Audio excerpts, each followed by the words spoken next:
Hello everyone. I'm Surbhi Khurana, counseling psychologist at Sri Tara School of Wellbeing. Before we begin, I have a small request. Please turn on your camera if possible. We've shared this earlier too, but I'll remind you why this matters. When your camera is on, आप automatically ध्यान से सुनते हैं with more attention and you stay away from distractions happening around you. But when your camera is off, it's very easy to start doing something else and then you miss out on the flow of this session. Since you've taken out time to be here today, it clearly means this is important for you. So why not give it your full attention? And for us too, when we see you listening, it encourages us to keep creating more engaging sessions for you. Now, for those of you who are joining for the first time, let me quickly tell you about Shritara School of Wellbeing.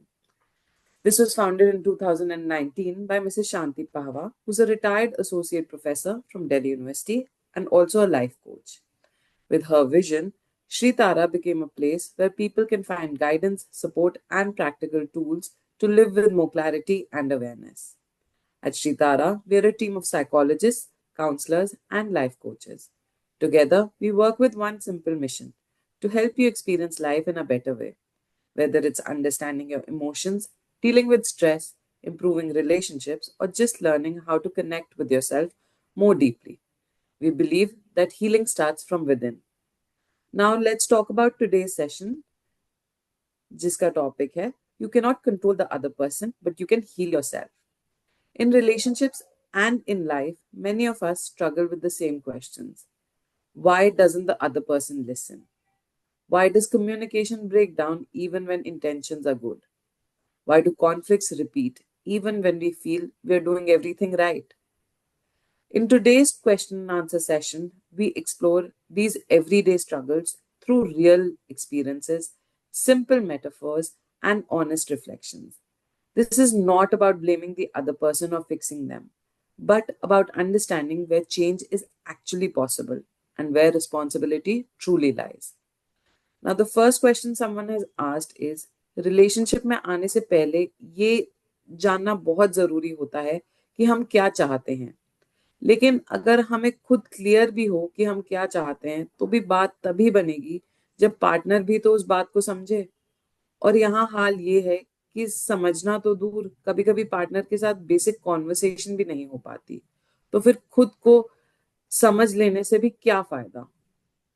हाँ सुरभि, देखो, अगर हम road पर चल रहे होते हैं और बहुत सावधानी से हर रूल को भी फॉलो करते चल रहे होते हैं, हमारे पास लाइसेंस भी है, गाड़ी के सारे पेपर्स भी हैं, पर कोई हमें आकर टकरा जाता है और इस एक्सीडेंट में हमारी गाड़ी तो डैमेज होती ही है, हमें भी चोट लग जाती है और हम सड़क पर गिरे हुए हैं, हमारे हाथ से खून निकल रहा है, ऐसा लग रहा है कि पैर में फ्रैक्चर हो गया है और हम सोच रहे हैं कि हमने तो किसी का कुछ बिगाड़ा नहीं है, हम तो रूल्स को फॉलो करते हुए बिल्कुल सही ढंग से चल रहे थे। तो अब हम क्यों हॉस्पिटल जाएं? हॉस्पिटल तो वही जाए ना जिसने गलती की है, जिसने मेरी गाड़ी को ठोका है। हॉस्पिटल तो उसी को जाना चाहिए, वो फेस करे सिचुएशन को। मैं क्यों कुछ भी करूं? मैंने तो किसी का कुछ भी नहीं बिगाड़ा। ऐसे ही कभी कभी हमें अपनी लाइफ में ऐसे लोग मिल जाते हैं जिन्हें जिंदगी नहीं जीनी आती। इस तरह के लोग हमारी जिंदगी में हमें टकरा जाते हैं और हमारी जिंदगी को डैमेज करते हैं, हमारी लाइफ को खराब कर देते हैं। और फिर हम बैठकर बोलते रहते हैं कि हम क्यों करें ठीक, हम तो क्यों उठें, हमने तो कुछ किया ही नहीं है, हम तो गलत ही नहीं है। अब अगर आपको ठीक होना है तो आपको ही एम्बुलेंस बुलानी होगी, आपको ही इलाज कराकर अपने पैर को ठीक करवाना होगा, चाहे गलती किसी और ने की हो। पूरी दुनिया भी ये मान ले कि आप तो एकदम सही चल रहे थे, आपकी बिल्कुल कोई गलती नहीं थी, उसके बावजूद भी हॉस्पिटल आपको ही जाना होगा। हाँ, we have to take responsibility for our own lives. We cannot stop living just because something might go wrong. हम ये नहीं कह सकते कि I won't step on the road because someone may hit me. Life requires us to walk on the road while staying aware and protecting ourselves from the harm. हाँ, life में ऐसे ऐसे लोग हमें मिलते ही हैं। वो क्यों मिलते हैं ये सोचने से ज्यादा जरूरी ये है कि हम उनसे बचें कैसे। सिर्फ ब्लेम करते रहने से तो कुछ होगा नहीं। लाइफ हमारी है, इसमें कुछ खराब हो रहा है तो वो हमारी रिस्पॉन्सिबिलिटी है उसको ठीक करना। और फिर हमारे अपने ही लोग हमारी बात ही नहीं समझते। जैसे कि प्रश्न पूछने वाले ने भी लिखा है कि पार्टनर बात सुनने को भी तैयार नहीं होता, बात समझना तो दूर। कभी कभी तो पार्टनर से बेसिक कन्वर्सेशन भी नहीं हो पाती। असल में ये जो कम्युनिकेशन की प्रॉब्लम है, ये केवल प्रश्न करने वाले की प्रॉब्लम नहीं है, ये तो करीब करीब सभी की प्रॉब्लम है। Huh, absolutely. That is why many experts often say that communication is important. Communicate, convey your feelings, tell the other person what you want. But no one really explains why. Despite everyone wanting this, communication still fails. Or why we are unable to communicate what we want to say even when we try. जबकि दाल रोटी के इंतजाम के बाद और physical health के बाद मन की नंबर वन जरूरत होती है अपनों से या किसी से भी मन की पूरी बात हो सके, यानी कंप्लीट कम्युनिकेशन का होना हमारे मन की जरूरत है। असल में हमारा उदास होकर चुप हो जाना या गुस्सा आ जाना हमें, या रोना आना, इसी बात का प्रूफ है कि हमें अपने पास्ट के अनुभव से पता होता है कि मैं कुछ कहूंगी तो सामने वाला मेरी बात तो समझेगा नहीं, या कुछ और ही समझकर बात को किसी और डायरेक्शन में ले जाएगा। तो हमें गुस्सा आता है, दुख होता है, और हम अपनी बात कहने की बजाय उदास होकर चुप हो जाते हैं। और कभी कभी हमें रोना भी आ जाता है। असल में उदास होने का या रोने का मतलब यही है कि हम जो कहना चाहते हैं वो कह नहीं पाते। तो उस वक्त रोना ही तरीका होता है अपनी बात कहने का। हाँ, ये मेरा भी एक्सपीरियंस रहा है कि when we fall short of words to express ourselves, our body language steps in and our tears become our words. In fact, ये बात हमने पिछले किसी सेशन में, 2 सेशंस में करी है, जिनके लिंक्स मैं डिस्क्रिप्शन बॉक्स में शेयर कर दूंगी। हाँ, और प्रश्न करने वाले का कहना यह भी है कि हम लाइफ में क्या चाहते हैं इसको पता करने का कोई फायदा नहीं है, क्योंकि जब पार्टनर बात को ही नहीं समझता तो कुछ किया तो जा नहीं सकता। लेकिन मैं कहती हूँ ऐसा नहीं है, क्योंकि तुम जो चाहते हो उसे करना सिर्फ पार्टनर पर डिपेंड नहीं करता। ये मेनली डिपेंड करता है तीन फैक्टर्स पर: तुम्हारे अपने ऊपर, तुम्हारे पार्टनर के ऊपर, और हालात के ऊपर यानी सरकमस्टांसिस के ऊपर। वैसे तो और भी फैक्टर्स हो सकते हैं, पर मेनली यही तीन फैक्टर्स हैं। और तुम जो चाहते हो उसे पा सकते हो या नहीं, ये सबसे ज्यादा डिपेंड करता है तुम्हारे अपने ऊपर। लेकिन शुरुआत, ऐसा होता नहीं है कि बाकी के दो फैक्टर्स पे कुछ ना किया जा सके, लेकिन शुरुआत अपने आप से ही करनी होती है। हाँ, पर फिर नेक्स्ट क्वेश्चन आता है कि हम दूसरे से क्यों नहीं शुरुआत कर सकते, क्योंकि हमें अपनी शॉर्टकमिंग्स तो दिखती ही नहीं है। और अगर हमें दिखती नहीं है तो हम कैसे बिगिन करें अपने आप से। हाँ देखो, ये एक एस्पेक्ट तो है कि जेन्युइनली हमें अपनी गलती नहीं दिखती। हम शब्दों से भले ही कह दें, पर हमें दिल से नहीं लगता कि हम कोई खास गलती करते भी हैं। और जब गलती हम नहीं करते तो सुधार भी हम नहीं ला सकते। सुधारेगा तो वही ना जिसने गलती की हो। लेकिन ऐसा नहीं होता, क्योंकि दूसरे के ऊपर हमारा कंट्रोल ही नहीं है। सबसे पहले और सबसे ज्यादा हम अपने ऊपर ही तो काम कर सकते हैं। और ऐसा इसलिए करना होता है क्योंकि हम कॉन्फ्लिक्ट नहीं चाहते, हम अपनी ग्रोथ चाहते हैं। जिस दिन वो सामने वाला कॉन्फ्लिक्ट नहीं चाहेगा और सेल्फ ग्रोथ चाहेगा, उसको भी यही करना होगा। लेकिन ये सेल्फ ग्रोथ का काम, खुद को ही ऑब्जर्व करने के काम को लोग अवॉइड करते हैं, और इसके पीछे दो तीन बेसिक रीजंस होते हैं। पहला रीजन ये होता है कि सबको लगता है दूसरा ही गलत है, दूसरा ही मेरे दुख का कारण है। और दूसरा रीजन होता है मुझे अपनी समझ और व्यवहार की कमी यानी बिहेवियर की कमी देखने की कोई जरूरत नहीं है, दूसरा ही देखे। और ये भी लगता है, तीसरा रीजन ये भी होता है कि मेरा मन किसी को भी हर्ट करने वाला नहीं है, मैंने कभी कुछ गलत नहीं किया, मैंने किसी का बुरा चाहा भी नहीं, उल्टा सदा मेरे साथ ही गलत किया गया। हाँ, and every person including us feels the same way about themselves. और हर कॉन्फ्लिक्ट में, हर आर्ग्यूमेंट में, both the people involved are absolutely convinced that fault हमारी नहीं, दूसरे की है। बिल्कुल सही कहा तुमने, क्योंकि हर व्यक्ति खुद का वकील और दूसरों को का जज बनकर रहता है। अगर कभी दिखती भी है ना कुछ गलती, तो दोनों को ही अपनी गलती तो चींटी के बराबर दिखती है, और दूसरे की गलती हाथी के बराबर दिख रही होती है। और ये हम सभी के साथ होता है, क्योंकि हम सभी के पास अपने अपने बिहेवियर के कारण हैं। और हर इंसान वो कारण बताकर खुद को और दूसरों को भी समझा देना चाहता है कि मैं नहीं हूं गलत, मेरे पास रीजंस थे अपने बिहेवियर के। पर फिर भी जब तुम किसी थेरेपिस्ट को के पास जाते हो, उसको अपनी घटनाएं बताते हो, अपनी प्रॉब्लम्स बताते हो, तो वो तुम्हें दिखाता है कि क्या किया जा सकता है। तो जो भी काम करना होता है वो तुम्हारी प्रॉब्लम्स के रेफरेंस में ही बताया जा सकता है। देखिए, ऐसा नहीं है कि सिर्फ गलती तुम्हारी होती है या सिर्फ सामने वाले की ही गलती होती है।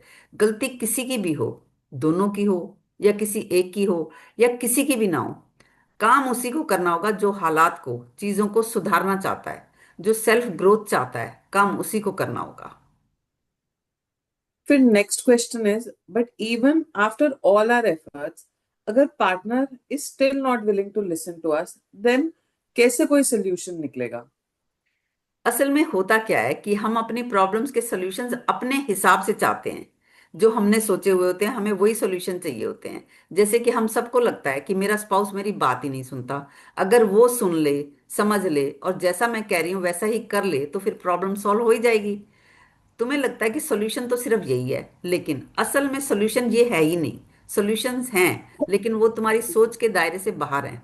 इस बात को हम एक एग्जाम्पल से भी समझने की कोशिश कर सकते हैं। किसी छोटे से गांव में किसी को लगता है कि मैं तो उड़ना चाहता हूं, पर मैं कभी उड़ ही नहीं पाया।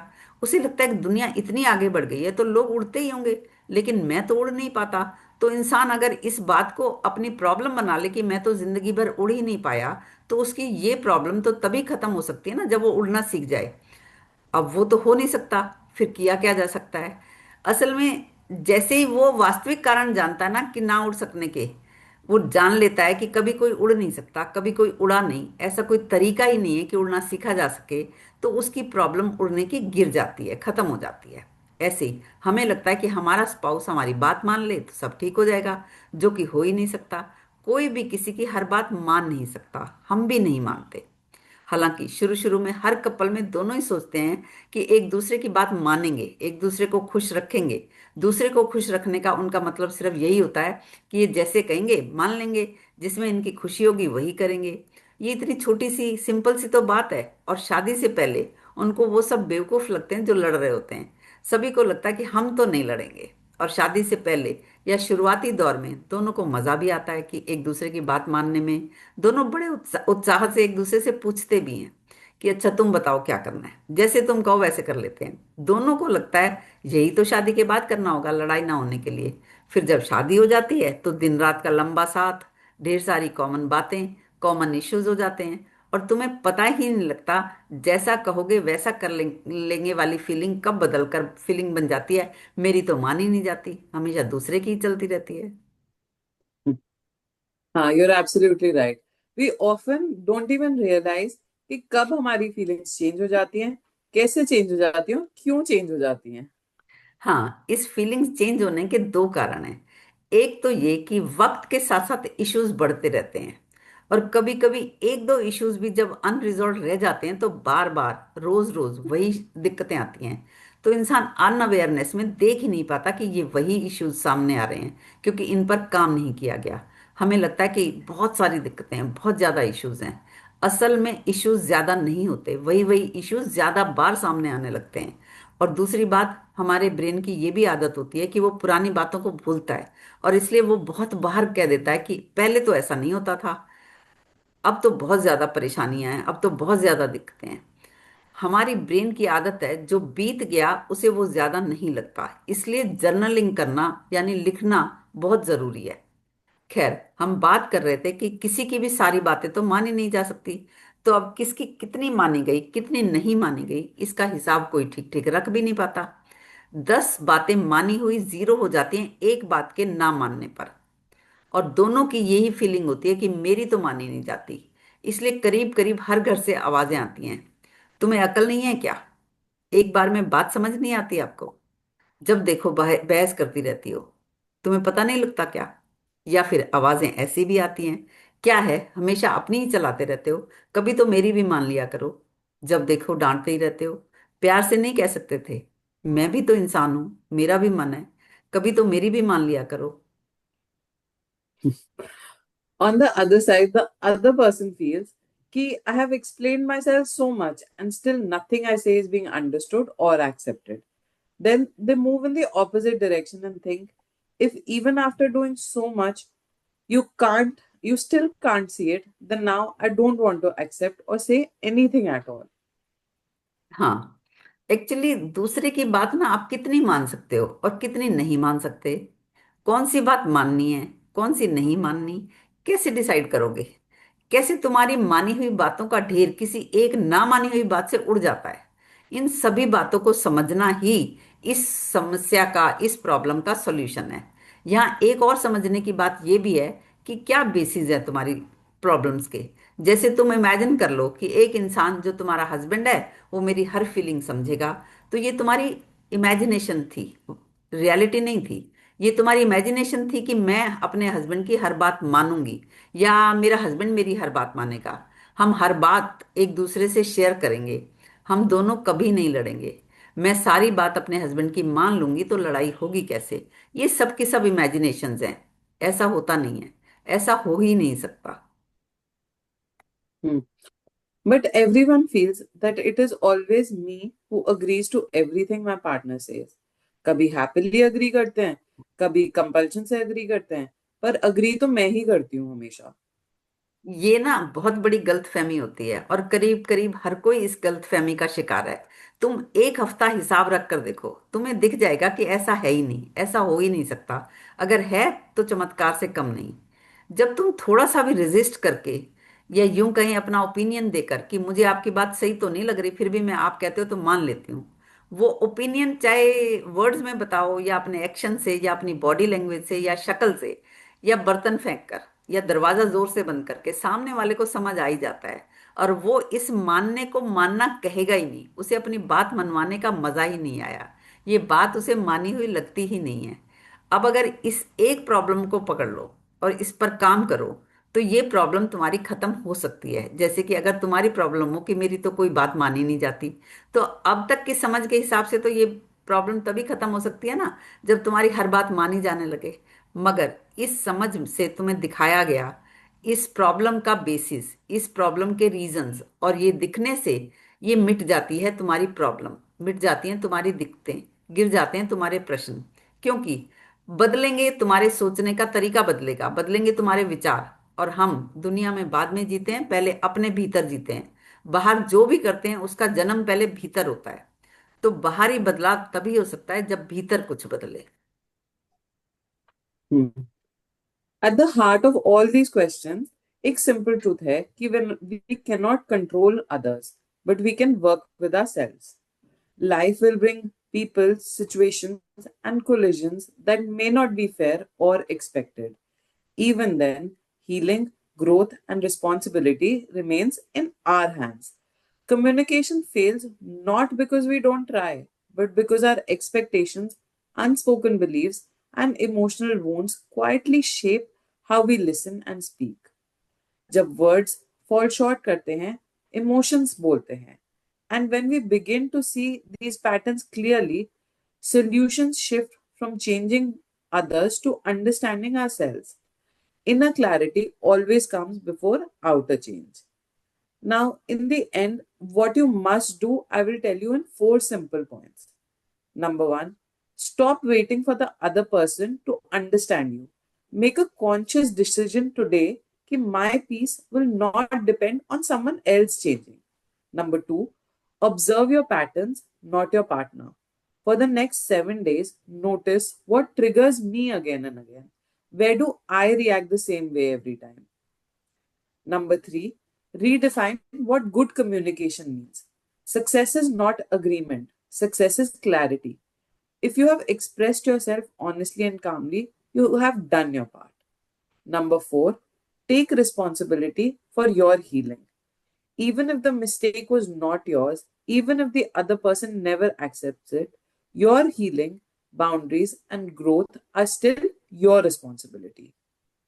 अब अगर आपके पास कोई भी क्वेश्चंस हैं तो आप चैट में लिख सकते हैं या अनम्यूट करके भी बता सकते हैं या कोई एक्सपीरियंस भी शेयर कर सकते हैं अपना।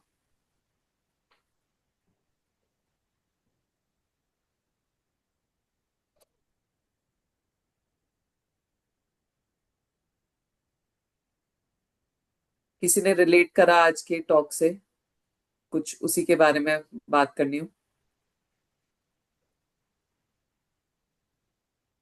हाँ, लगता तो यही है कि हम लोग अपनी बात कम्युनिकेट नहीं कर पाते, मतलब बोलना भी चाहते हैं तो बोल नहीं पाते, या बोलते हैं तो वो सुनते नहीं है, बस बस बस रहने दे।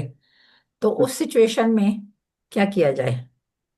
वो तो मैं, इसमें क्वेश्चन भी था वो हाँ, क्वेश्चन था, पर हमने कहा उसमें ना दो पहले हमने दो क्लासेस ली हैं कम्युनिकेशन की। अगर थोड़ा हम्म। बहुत किसी को याद है तो वो बताए, फिर मैं बताती हूँ कि क्या किया जाता है ऐसे में। जब लगता है कि हमारी बात भाई हम सुनना। कम्युनिकेट नहीं कर पा रहे, हमारी बात सुनी नहीं जा रही, हम कह नहीं पा रहे, हम्म। क्या करते हैं तब? अपनी बात कह के साइड हो जाते हैं। मैंने तो ये ध्यान दिया था। हाँ ठीक है, ये भी एक तरीका है।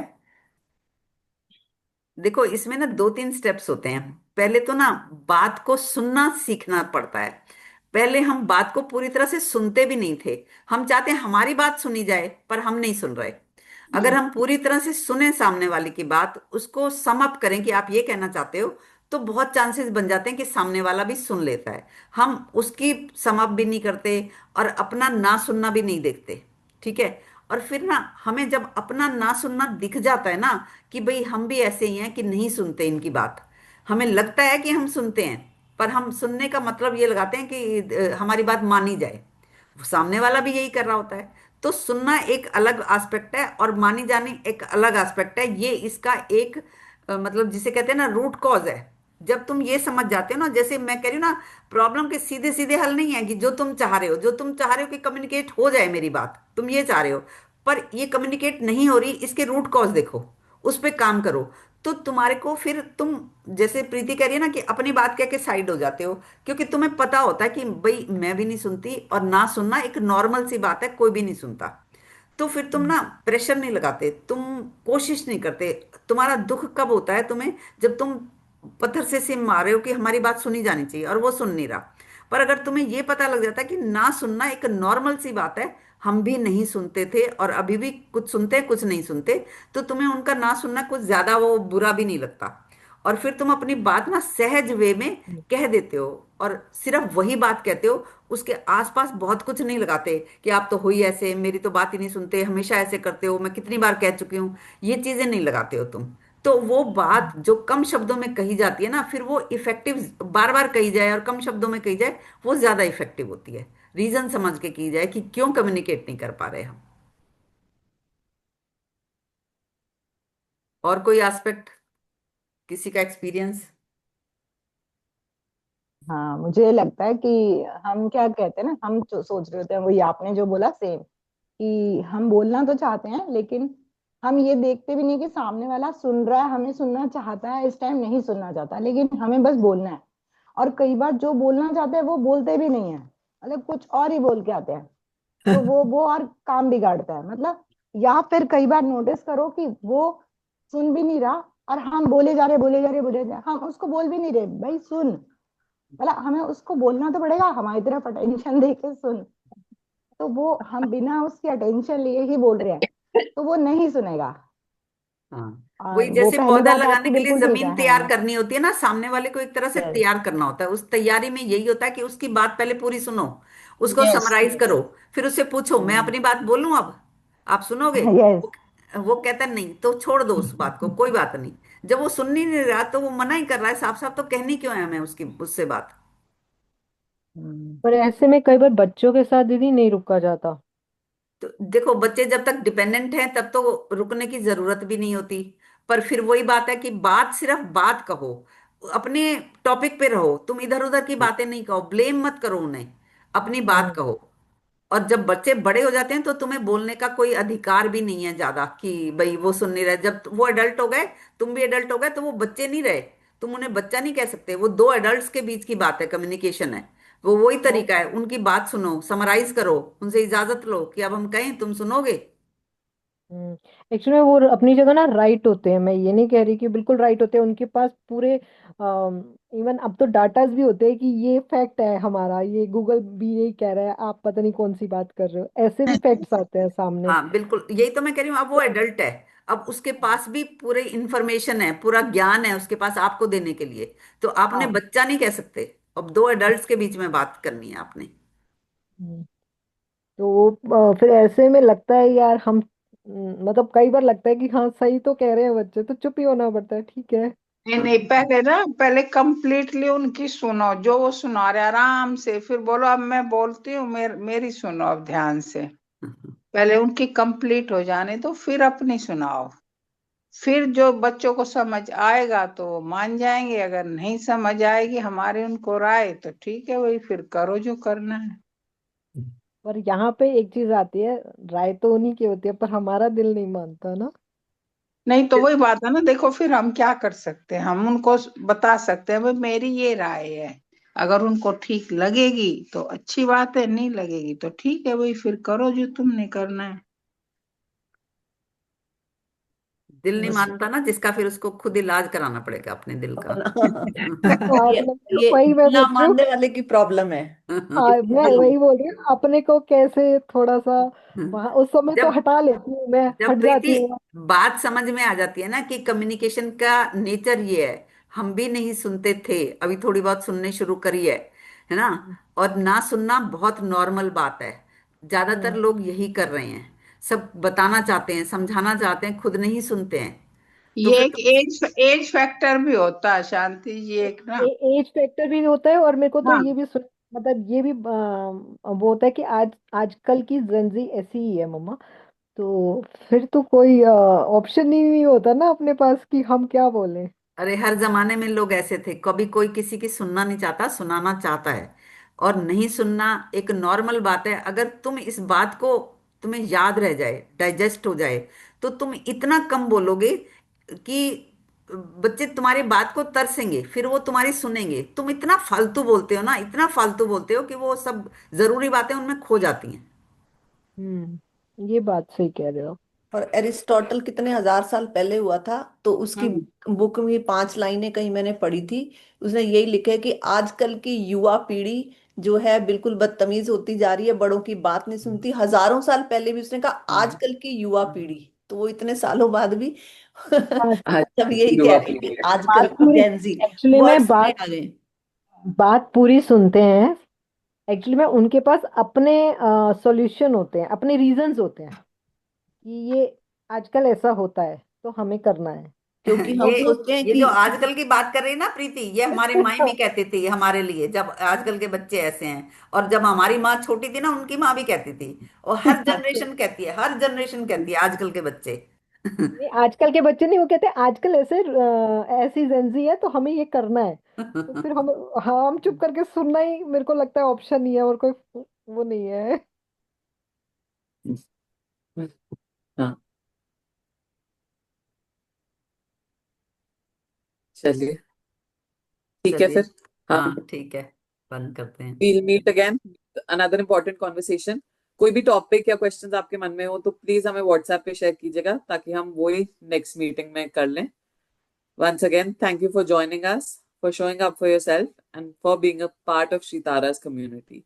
See thank you you. all very thank you. soon. Thank you, thank thank you. You. Thank you. Thank you दीदी। Thank you.